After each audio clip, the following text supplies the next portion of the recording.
Tiếng Anh sản phụ khoa. Chuyên ngành của chị là gì?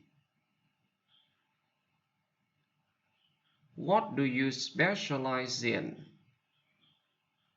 Specialize in. What do you major in? Major in. What's your major? Chuyên ngành của tôi là sản phụ khoa. I specialize in obstetrics and gynecology. Specialize in obstetrics and gynecology. I major in obstetrics and gynecology. My major is obstetrics and gynecology. Tôi là bác sĩ phụ khoa. I'm an obstetrician and gynecologist. An obstetrician and gynecologist. Bác sĩ chuyên khoa. Specialist. Specialist.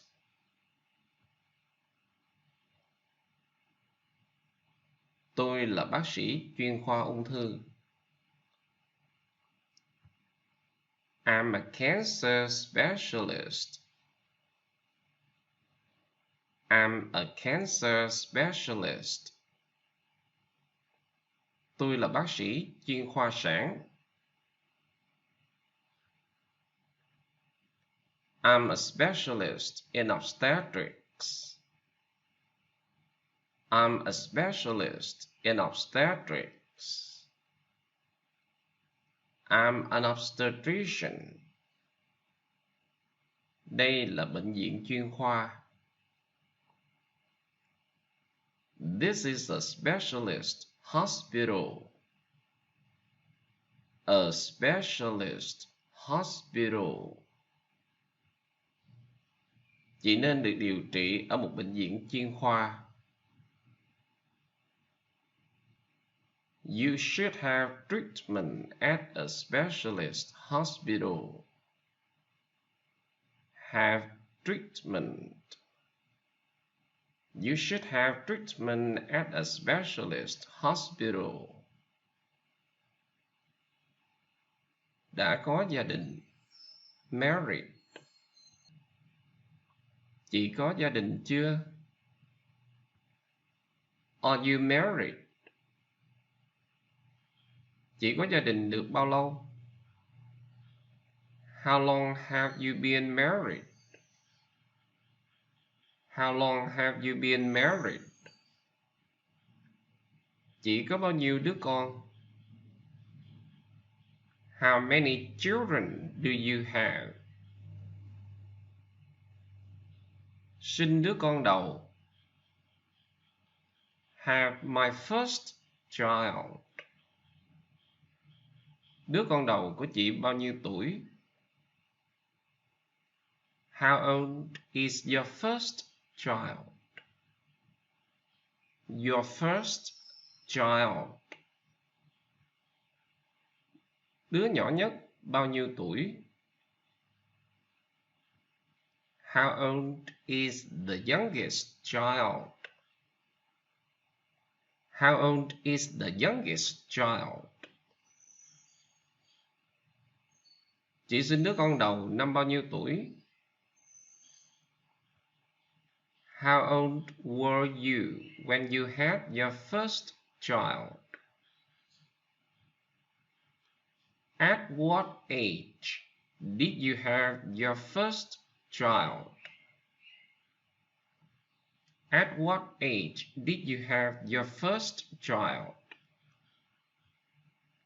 Tôi sinh đứa con đầu năm 22 tuổi.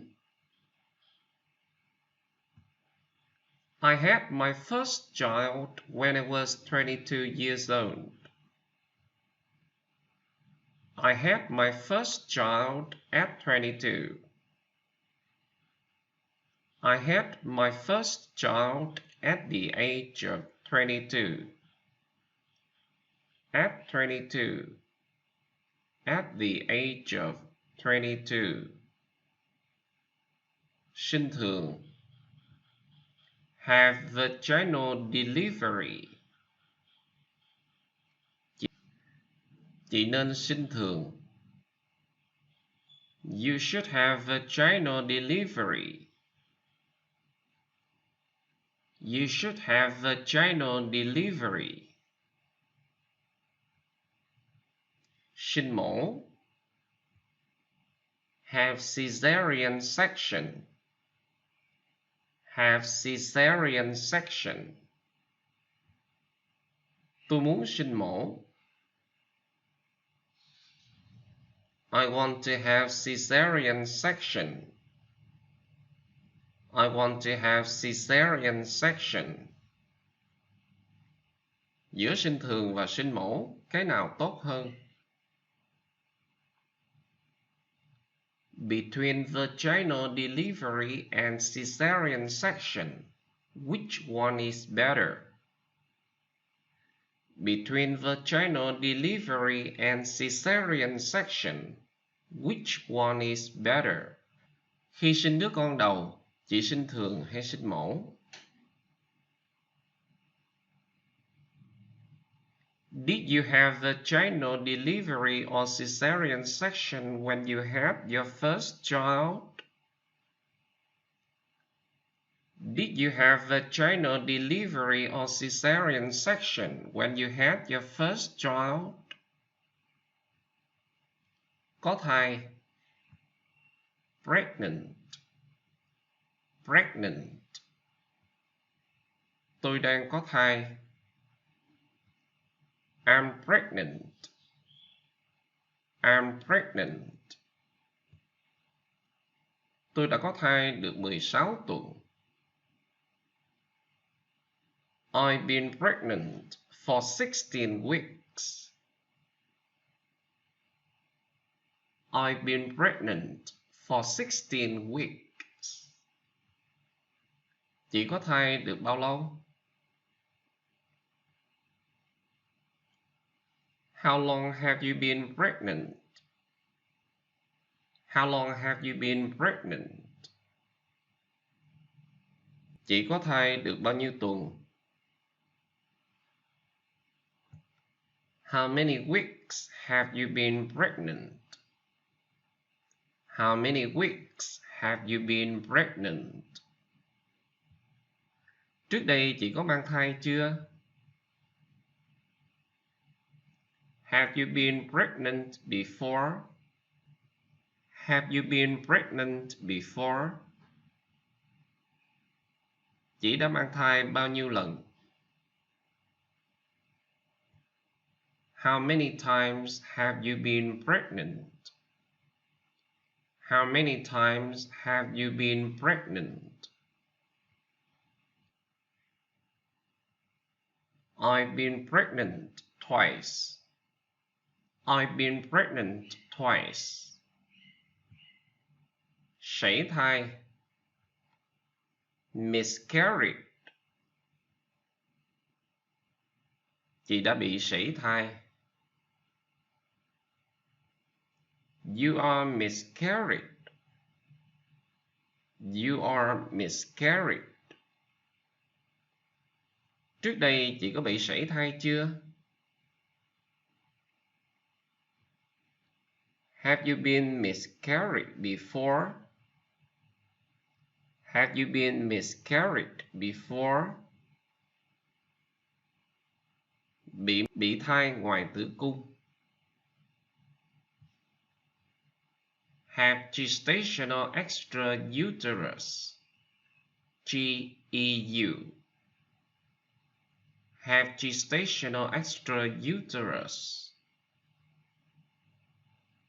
Chị bị mang thai ngoài tử cung. You have gestational extrauterus. You have gestational extrauterus. Chị đã bị mang thai ngoài tử cung một lần rồi phải không?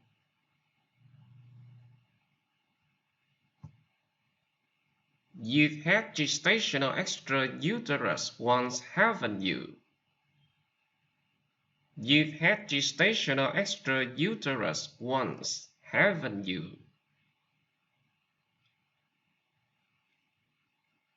Chị đã mổ thai ngoài tử cung khi nào? When did you have the operation for gestational extrauterus? When did you have the operation for gestational extrauterus? When did you have the operation for gestational extrauterus? Biện pháp ngừa thai.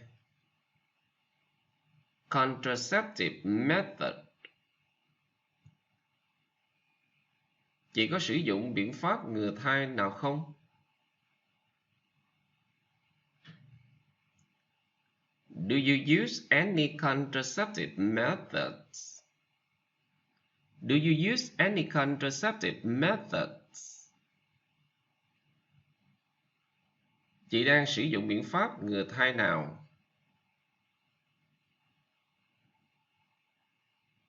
What contraceptive method do you use? What contraceptive method do you use? Tôi uống thuốc ngừa thai. I take oral contraceptives. I take oral contraceptives. I take oral contraceptives. I take contraceptive pills. I take contraceptive pills. Tôi đặt vòng. I use intrauterine device. I use intrauterine device. Tôi sử dụng bao cao su. I use condoms. I use condoms. Tôi cấy que ngừa thai. I have contraceptive implant. I have contraceptive implant. I have implant. Tôi đã triệt sản. I have sterilization. I have sterilization. I am sterilized. I'm sterilized. Tôi muốn triệt sản. I want to have sterilization. I want to be sterilized. Tôi tính ngày. I use the rhythm method. I use the rhythm method. I use a vaginal method. I use a vaginal method. Có kinh. Have a period. Period. Have menstruation. Tôi đang có kinh.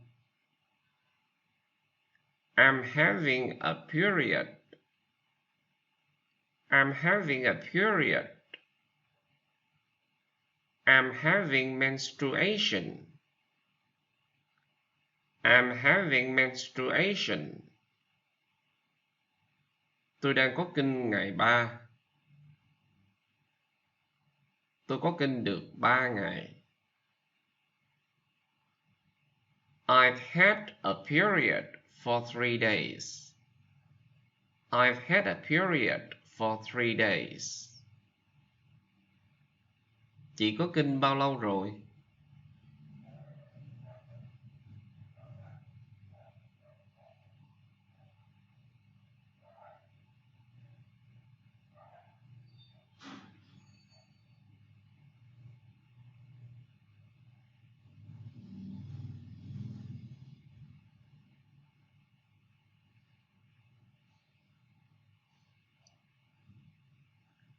How long have you had a period?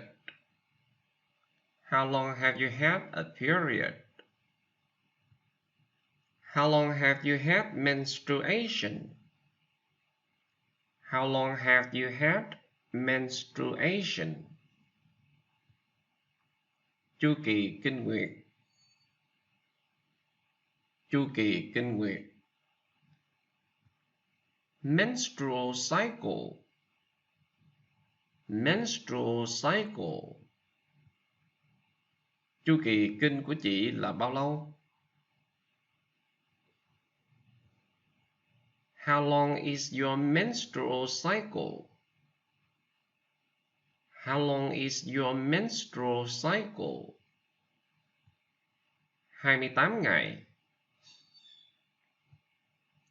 It's 28 days. Mỗi kỳ kinh thường kéo dài bao lâu? How long is your period? How long is your period?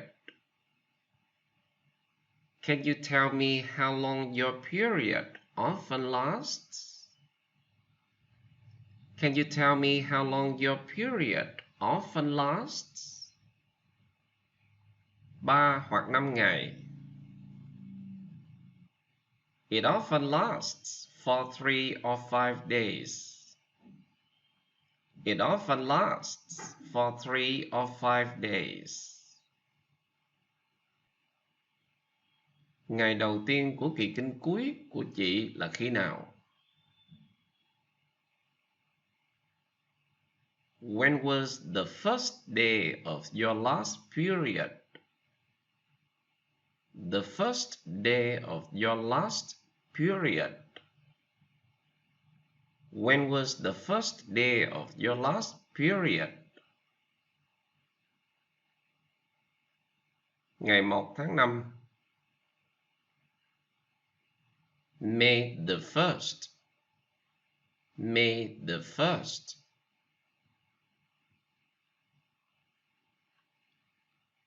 Kinh kéo dài hơn 7 ngày là bất thường. It is abnormal if your period lasts for over 7 days. It is abnormal if your period lasts for over 7 days. It is abnormal if your period lasts for over 7 days. It is abnormal if you have a period for over 7 days. It is abnormal if you have a period for over 7 days. Có kinh hơn một lần một tháng là bất thường.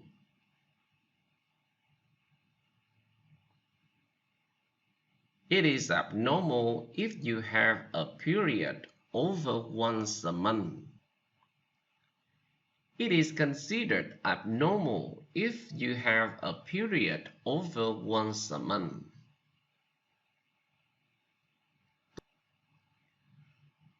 Tôi bị trễ kinh. My period is late. My period is late. Chị trễ kinh bao lâu? How late is your period? How late is your period? Trễ 5 ngày. 5 days late. 5 days late. Is your menstruation regular? Do you have regular menstruation? Do you have regular menstruation? Ra máu âm đạo.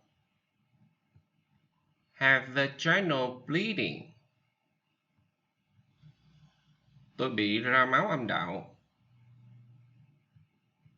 I have vaginal bleeding. I have vaginal bleeding. Chị bị ra máu âm đạo bao lâu? How long have you had vaginal bleeding? How long have you had vaginal bleeding? Chị có bị ra máu âm đạo khi giao hợp không? Do you have vaginal bleeding during sexual intercourse? Do you have vaginal bleeding during sexual intercourse? Do you have vaginal bleeding during sexual intercourse?